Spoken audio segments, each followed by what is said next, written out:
Assembly. It's good to have you. Tell me a little bit about the goals of the chairmanship and what role you think the Parliamentary Assembly can play in support of your role in the Irish chairmanship. Well, Ireland is very honoured to hold the chairmanship in office for the first time of the OSCE, and we want to continue the good work which was done by our Lithuanian predecessors. In the human dimension in particular, we are going to focus on the area of media freedom and freedom of expression, and particularly in relation to the internet and digital media. There are a lot of new challenges here which I would hope would be addressed at a meeting that we are arranging in Dublin in June, and where indeed we intend to have not just the participating states of the OSCE but also the representatives of the industry, because now so many of the internet companies are headquartered in Dublin, and we hope to bring their perspective to bear on these discussions.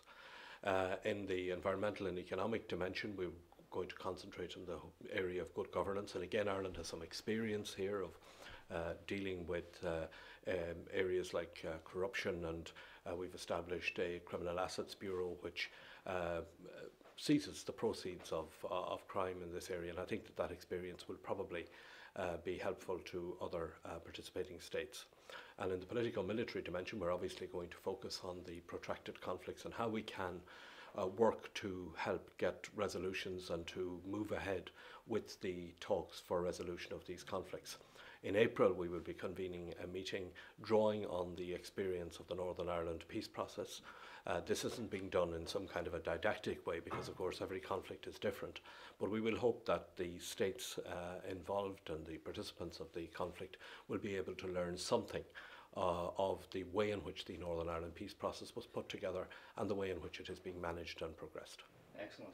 I know the Assembly has worked on several of these issues and supports your agenda. What role do you think that the parliamentarians, and what value do you think parliamentarians and their relationships bring to the holistic view of security and in building the trust that is within the OSCE region? I think the Parliamentary Assembly has a very key role to play in the overall work of the OSCE. The Parliamentary Assembly is the body that brings together the elected representatives of the people in the 56 participating states and the delegations of those elected representatives. And I want to work closely with the Parliamentary Assembly in progressing the work of the OSCE and in particular progressing the work of the Irish chairmanship this year.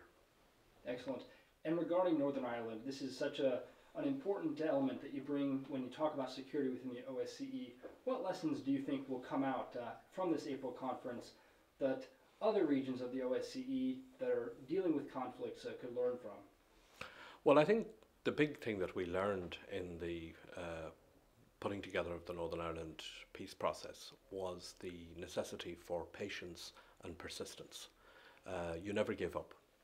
You're always prepared to go the extra mile. The necessity for people to compromise and for everybody who's involved in the conflict to make the compromises that are necessary. And I think always to have a focus on the future, that what we are trying to do in resolving conflicts, what we attempted to do in the resolution of the conflict in Northern Ireland was to build a better future for the children of Northern Ireland, for the future generations.